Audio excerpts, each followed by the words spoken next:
Welcome again, and thank you for taking the time to come back and watch the second episode of our sales and marketing series. Today, we're going to be covering, in my opinion, what is the most powerful and influential aspect of sales, negotiation, and influencing, which is the art of tonality.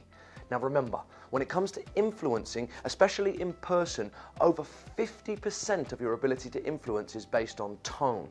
Not what you say, but actually how you say it. Now, for me personally, in my sales career, this was always one of my strongest attributes. Remember, you can deliver words with no tone, but you cannot deliver tone without words. So whilst the valuable portion of what you're saying is based on how you are saying it, of course, we need to make sure that we couple the right words with the right tone to be able to really hammer home the ability to be able to influence your customer. Now, in our courses, especially our certificate of sales and marketing, we focus on 8 different tones. We focus on reasonable person.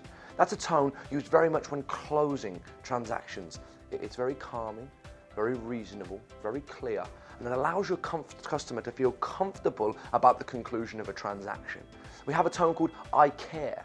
I care is more so about empathy and sympathy, sharing in your customer's problems and engaging in the reasons why they might be prevented from actually being able to move forward with your opportunity.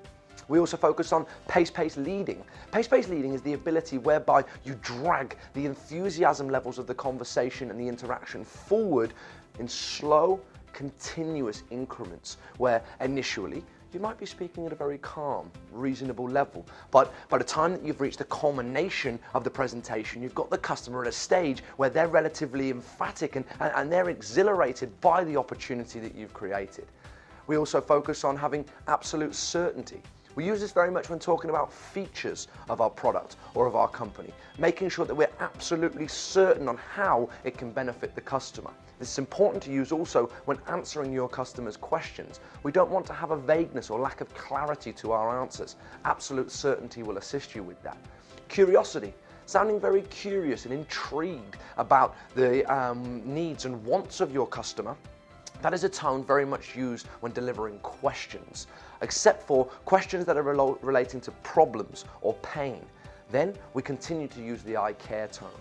Also, uptones. Uptones are where you make a declarative, a question. This is used very much in the introduction whenever engaging in a negotiation or a sales process. As well, presupposing. Presupposing falls on the right side of rhetorical. If you get the wrong side of rhetorical, you get into condescending, and that's the last thing that we want to come across as to our customer. Presupposing is where you assume on behalf of your customer that what you've suggested is correct. It's a fantastic way to logically tie the customer down with a closed question to accept the feature or benefit that you've just suggested. And lastly, probably my favorite tone, which is scarcity, or we call it the secrecy tone. That's where you really accentuate the nature or the limited availability of the offer that you're making to ensure that the customer understands that the decision needs to be made in an efficient time frame. This is a fantastic way to be able to get your customer to enter the decision-making process as quickly and efficiently as possible. Look, in this 3-minute overview, you're not going to be able to have an opportunity to fully incorporate the power of tonality. But if it's something that you do wish to further and understand, feel free to communicate with us at admin@isrtraining.com.au, because we would love to share with you the power of this tool of negotiation, because we feel it will take you from being good to being great. We look forward to seeing you again next week. Continue to share these videos and continue to comment on what it is that you do enjoy and the areas that you feel you could get a little bit more knowledge from us, because at the end of the day, this isn't for us. This is for you.